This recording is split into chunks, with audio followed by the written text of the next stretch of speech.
Terlebih dahulu kami akan bacakan pertanyaan yang sudah masuk kepada channel atau media sosial kami,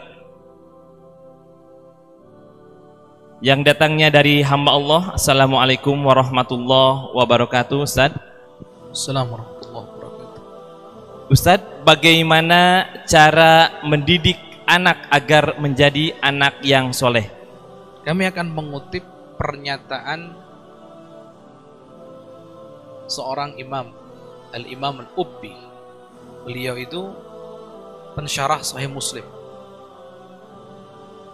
Pernyataan beliau ini pernyataan yang sangat luar biasa indah berkaitan dengan jawaban kita. Karena begini, sebelum kamu kutip, ada fakta bahwa siapapun yang pengen punya anak soleh, memulainya bukan dari saat dia lahir atau saat dia bisa dididik, bukan. Itu kesalahan. Kita sudah kalah start kalau memulai dari situ. Kalau berpikir pengen punya anak soleh dengan cara nanti kalau sudah memilih pasangan, dalam hal ini istri soleha, ini untuk bapak-bapak, memilih istri yang soleha, ini dulu nomor satu ini. Jadi langkah pertama, wahai, ini untuk yang belum nikah, wahai para pemuda yang menginginkan memiliki keturunan yang soleh soleha, langkah pertama bagi kalian adalah memilih pasangan yang soleha. Makanya Imam Ubbi tadi yang kami sebutkan itu, beliau mengatakan seorang wanita itu boleh dinikahi atau layak dinikahi kalau punya tiga. Kalau punya tiga hal. Yang pertama, taat kepada Tuhannya. Jelas, benar ibadahnya ini seterusnya, ini nomor satu. Yang kedua, tidak membebani suaminya. Bahkan yang ada adalah meringankan suaminya. Ini yang kedua. Di antara taat pada agama nomor satu, menjaga kehormatannya. Taat beragama, di antaranya menjaga kehormatan. Yang kedua, tidak membebani suaminya. Yang ketiga, ini kalau milih, memiliki potensi untuk mendidik anak-anaknya menjadi anak yang soleh dan soleha. Itu. Kalau tidak, kata beliau, kalau tidak mengumpulkan tiga ini, kata beliau, na'udzubillahi minasyaiton, aku berlindung kepada Allah dari syaitan, wa minan niswan, dan dari wanita-wanita yang tidak memiliki tiga kriteria tadi itu.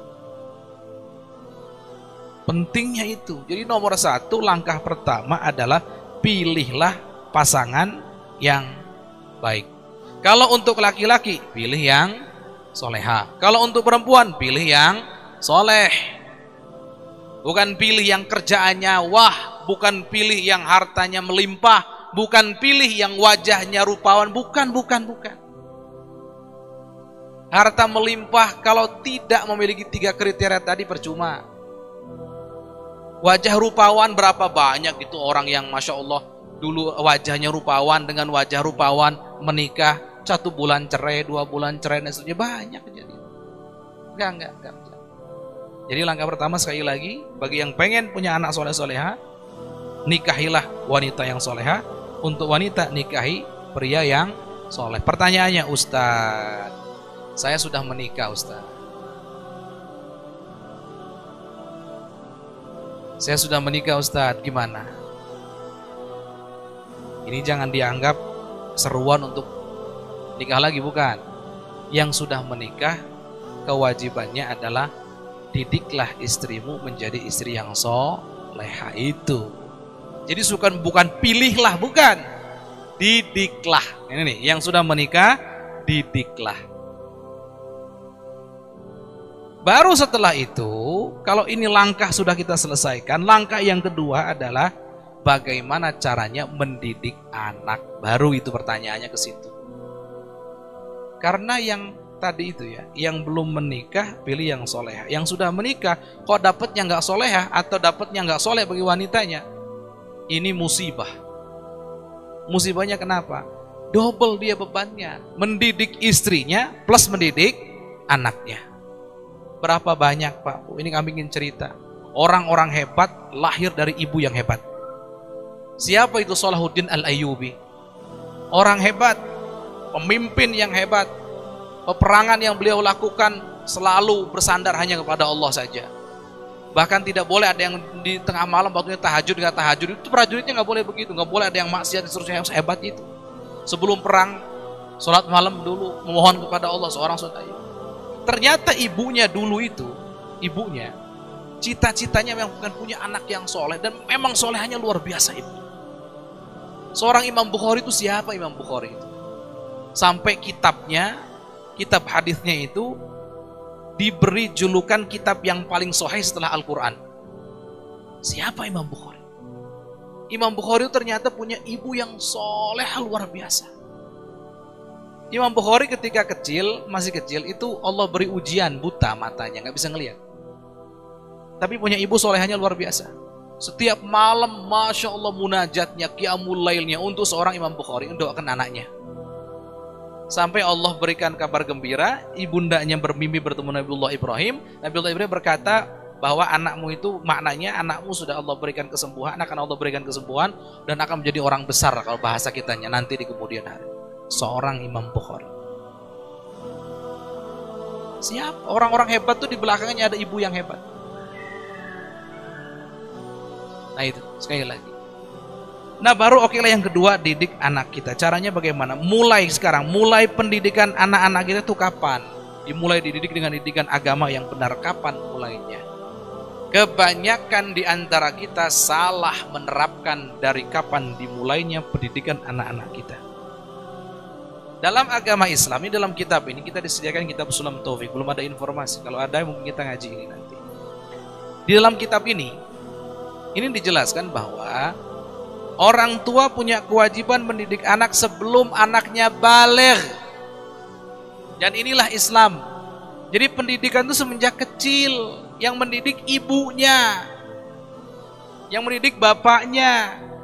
Kalau nggak mampu baru nyewa guru atau dipondokkan ke pondok dan seterusnya. Nomor satu yang waktu masih kecil ibu bapaknya.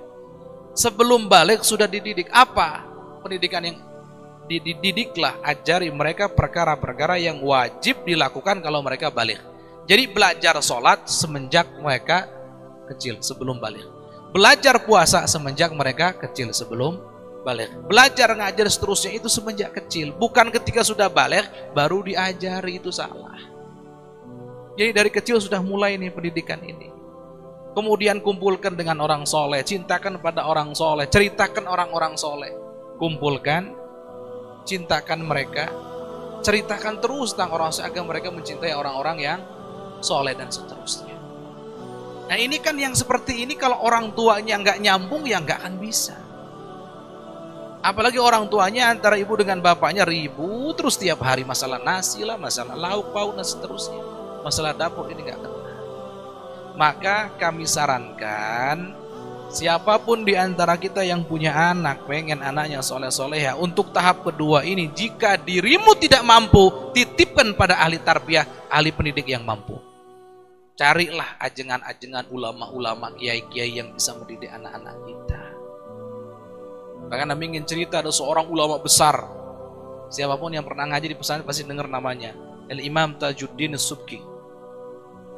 Ayahnya ulama besar, Al-Imam Taqiyuddin As-Subki. Bahkan dikatakan sampai level mujtahid mutlak, saking hebatnya beliau levelingnya.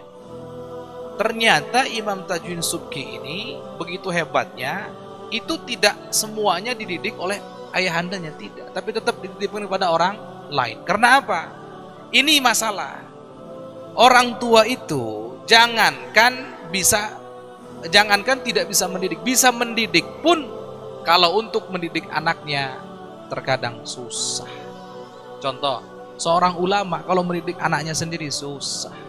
Seorang kiai mendidik anaknya sendiri susah. Seorang ustadz susah. Seorang guru mendidik anaknya sendiri susah. Maka kadang kita butuh bantuan para ahli di bidangnya. Dalam hal ini adalah pendidikan untuk mendidik anak-anak kita. Maka solusinya pondok pesantren adalah solusi terbaik untuk saat ini. Kalau di rumah kita sudah tidak kondusif. Belum lagi ada gadget, belum lagi tontonan-tontonan program-program yang semakin menjauhkan daripada Allah dan baginda Nabi Muhammad SAW. Jadi itu ya, minimal 2 langkah ini. Langkah pertama, pilihlah pasangan yang baik dan tepat. Langkah kedua, mulai pendidikan anak dari mereka masih kecil. Kalaupun tidak mampu, datangkan guru. Bahkan kata para ulama, seandainya harus membayar guru tersebut demi untuk mendidik anak, masih tetap untuk wajib kita lakukan. Baik.